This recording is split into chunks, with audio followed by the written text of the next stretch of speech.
questions? Coach, obviously not the start you guys wanted in the SEC, but what would a win Saturday and Ole Miss do to kind of lift the spirits up a little bit, you think?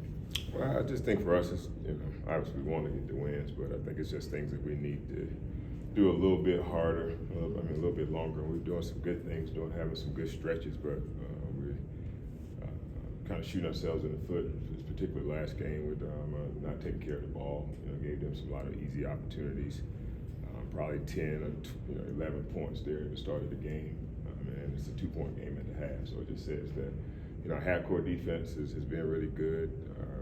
A lot of our offense is causing some of the problems for us on the defensive end. I got spacing and different things like that as our young guys continue to get those reps, and they want to do the right thing, but pulling to the ball, not letting the ball breathe, doing those type of things that we just got to get a little better at, and it's just continue to get the reps to do so. I don't know any other way than to just continue to watch it on film, continue to come in here and harp on the things that we know that we need to do, and for us to kind of submit and find the discipline to do it when it matters the most.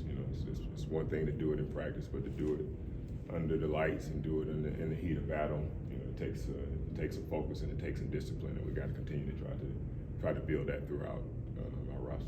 You talk about the good stretches. You feel overall the effort is there? Oh yeah, I think our guys play hard. They play for each other. They play the right way for the most part. It's just again, it's just a matter of wanting to do it and understanding that we have to do it. I think you look at it. We had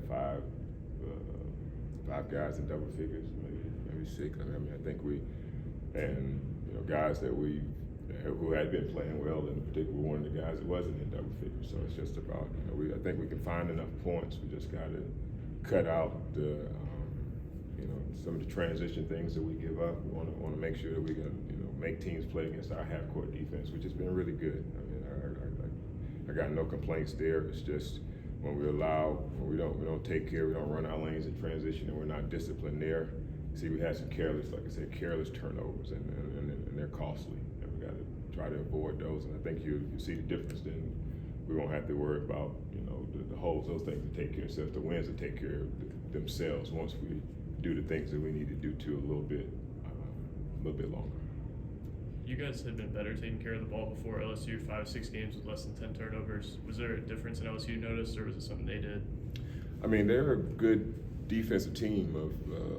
I think they're probably 7th in steals, so they're a good steal team. But I just thought it was things that we don't really.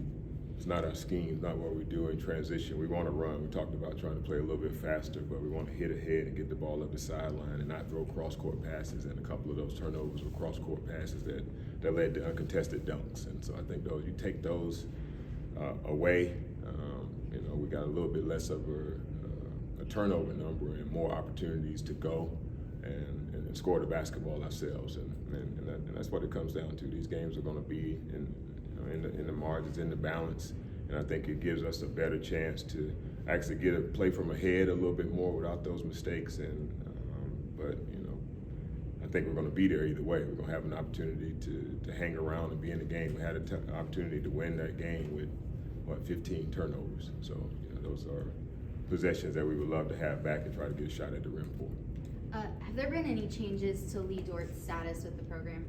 No, there's no changes to his status as of right now. Yeah, is there anything specific that needs to happen for that to change? No, I think we know as probably as much as you guys know about the proceedings, and we're just waiting to hear from those proceedings. And once we have all the information from that, we'll be able to, I think the university and everyone will be able to make some decisions from there. You guys have only had a couple of true road games so far. Obviously, this is a tough league to go out and win on the road. What do you need to see from your guys to not only survive in some of these road games coming up, but thrive in those opportunities? Again, I don't think it's about that. I think I just said it, from the standpoint of just continuing to do the things, the positive things that we're doing them longer. It doesn't matter where the game is played. Still going to have an opportunity to execute. Having noise in the gym. Dealing with that, the emotion of playing, in the heat of battle, playing in those environments. I think our guys have done that before. All of our guys played at a high level in college. They played, some of them in championship games, so that they've seen that before. We went to Memphis. It's not a more, I think, environment. It's not a more college-like environment than what we saw down there, and our guys went down there and played well and had an opportunity to win that game. So it's not about that. I think they welcome that. They welcome the opportunity to play in front of a packed house, and I think that's that's not where what our concern is, the arena or going on the road. It's just about, again, submitting to the discipline that's necessary for us to pull these games out. Not just be in the game and have an opportunity to win them, but do those things a little bit harder, a little bit longer on both ends, not just on the defensive end, but offensively. I think, like I said, our spacing. There's opportunities for us to duck in harder. There's opportunity for us to screen better, and those are all the things that we as the coaches got to continue to harp on and make sure that we come up with good things in practice, so they become secondary in the games. Ole Miss, obviously a team that they went up to Tennessee, got blown out, but they bounced back nicely, blew out Florida last night. What stands out, when you see them on film, and what do you expect from them when you face them Saturday? Well, obviously, I think they're shooting the ball at a great clip across their roster. All their wing guys that take shots, shooting like high 30s, 48%. So again, we got to defend them. Got to close out to them with a stick hand and make them make shots, make them miss. But otherwise, looking at them, you just see the length and the shot blocking. Those guys Sharp, C-Safe. Those guys are really good rim protectors. So we have to go and drive and have a plan. We can't go in and I think they had 15 blocks last night. So they definitely went out and secured them a team through whatever channels they did. They secured them a team that's formidable.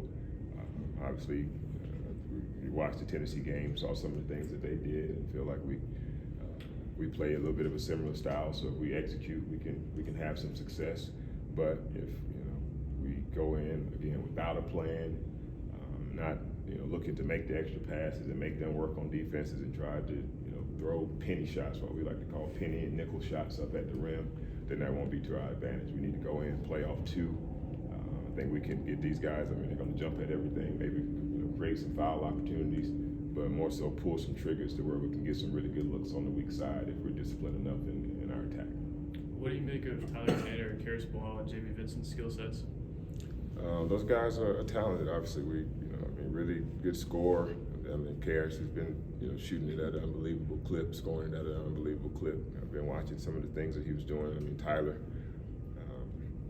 like I said, I still liken him to Jason Kidd, just with his vision and ability to control the game. And Jamie, his size alone is an asset on both ends of the floor, and he has the ability to. Probably the strength of his game right now, even though he can play with his back to the basket, is popping out and shooting threes. So he should fit out. He should fit in well. All three of those guys are fitting in well and into our future, and hopefully they continue to progress, through the rest of their season and into the summer to be ready to contribute next year. Was it cool for you to get an O'Kill guy with Jamie? Yeah, we talked about that, laughed at about it a little bit. He's really shy, kind of introverted kid, and I was like, man, you see my jersey on the wall up there? He's like, I don't know. so it's like, man, next time look up, you might see your coach name up there. But no, he's a good kid. Again, hopefully we get these kids in here and starting to build and work with them. But the ones that's on the roster right now is more of my focus right now. What have you liked most about the way Rivera-Torres has taken advantage of his opportunities so far? He's a confident kid. He has a natural ability to. He's got a scorer's mentality, but again, he's still learning a lot. He's still, making a lot of mistakes. It's good to see him, score the basket, to have somebody on the floor. When we have, scoring droughts and we need to see the ball go in the hole, he has the ability to do that. Right? He also has the ability to give it back on the other end. So those are the things that we're trying to continue to get him to improve on, and he has, and he will continue to do so. But it's just that, again, submitting to the discipline to do it every time and not let the moment, the heat of the battle, and just all of the enthusiasm and inspiration and motivation, all those type of things get in the way of focusing on what his job need to be on a particular possession. I mean, I love the three, I love getting the crowd excited, but it's often not when you don't run back and match up and to get an easy three in transition. And those are the type of things that has happened kind of, for Jason early on, but we're going to continue to work with him and all of our freshmen. I could go down the line, Isaiah, I think he's, before he got hurt, he was doing some really good things. I mean, Carter Lang had 3 offensive rebounds. JQ had 3 offensive rebounds. That's what we need when we're not shooting the ball well. We need guys to crash, and that's one thing that Jason has at his position. We need him to go to the offensive boards well. Yeah, we see him score, but we don't see him. See him get 1 offensive rebound every 39 minutes. So we got to get that better, and we got guys that can get them at once every 10 minutes. So there's a big gap in that. So those are the things that we need him to continue to improve on. And like I said, I think he's a competitor. He wants to get better, and I think he will continue to improve on those things. How do you evaluate Jason's defense? Obviously, there's stretches of him being really disruptive and making plays, but as a whole, what do you want to see more from him? I just want him to be solid, right? I think he just has a knack of finding the ball. I mean, and I think there's opportunities within our defense for him to do that.